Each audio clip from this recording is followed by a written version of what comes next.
The xenomorph we have come to know over the years really lives up to its title of the perfect organism.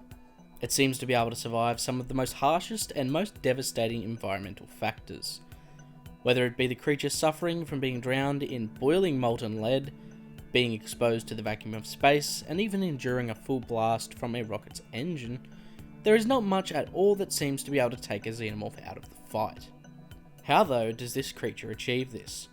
What has allowed this beautiful artwork of biological perfection to even develop in the first place? The answer is quite simple, and something that, while simple, has boosted the xenomorph to being the apex predator of not only humans, but most likely the entire universe's species itself.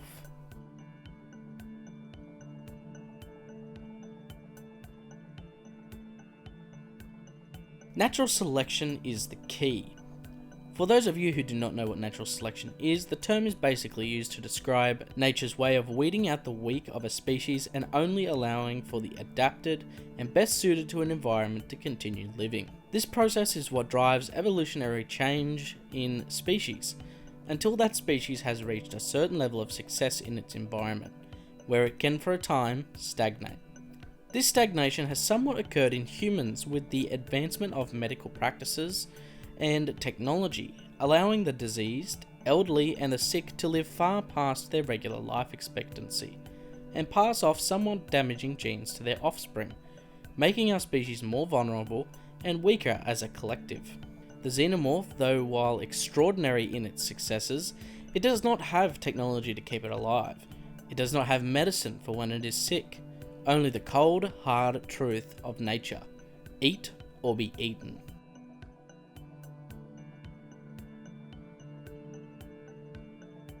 The xenomorph has been able to survive for so long and trump other advanced species like humanity and even the engineers, simply because it is constantly under the pressures of natural selection. In the fourth and final issue of the Aliens Resistance comic line, we see a perfect example of this. The issue takes place on a secret bioweapons test facility at a Weyland-Yutani black site. The test involves a number of colonists being implanted with xenomorph embryos and being dropped off on the surface of an Earth-like planet. One of these humans, actually through unknown means, is able to become a host to 3 xenomorph embryos at one time by pure chance. The 3 chestbursters are slowly consuming his biological materials to fuel their own growth.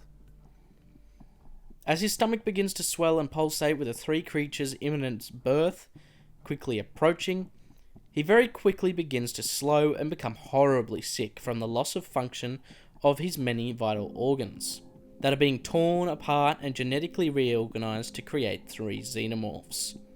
As he finally fell to the ground, his chest and stomach rupture as 3 malignant growths erupted from him, putting an end to his agony. As the 3 chestbursters emerge, they quickly study one another. While 2 of the chestbursters are fully developed and large and strong, the third appears to be much smaller and was obviously underdeveloped, rushed to birth due to the unusual circumstance of having to share a host with 2 siblings.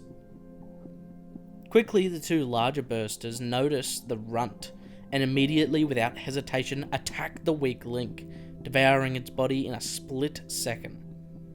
After the 2 gaze at one another and recognize that they are evenly matched, the 2 quickly scurry off in order to find a safe and secure place to shed and develop into adulthood. What just happened was one example of why the xenomorph is so successful. The creature is simply in a constant state of natural selection. Due to there being 3 embryos trying to develop at once inside a sole human host, there simply wasn't enough biological materials or time for all 3 to fully develop, resulting in 2 fully developed chestbursters and a runt of the litter. The larger ones basically saw it as a weak link in the chain that could not be tolerated and eliminated it. Right from the moment of birth, the xenomorph is a ruthless biomechanical organism built to outcompete any other organism. It is in a lot of ways the very definition of natural selection, going as far to cannibalize a weak newborn in order to make the strong even stronger and the weak non-existent. Before I go, I just wanted to let you guys know about the merch store called ACHERON's Colonial Marketplace. Here you can pick up a variety of ACHERON and alien themed merch from 3 distinct product lines, including shirts, hoodies, mugs, blankets, stickers, bags, and even phone cases. So if you want to support the channel and look good doing it, pick up some ACHERON merch. But what other videos would you guys like to see? If you have any ideas or have any questions you would like answered, please meet me down in the comments. If you did enjoy the video, please leave a like and go check out Project ACHERON on Twitter and Discord. If you want to support me further, you can become a patron where you can get access to early and behind the scenes content, the monthly and Alien Day giveaways, as well as the patron only engraved set of items. I hope you guys did enjoy the video, and I'll talk to you guys in the next one. Until then, this is Project ACHERON, signing off.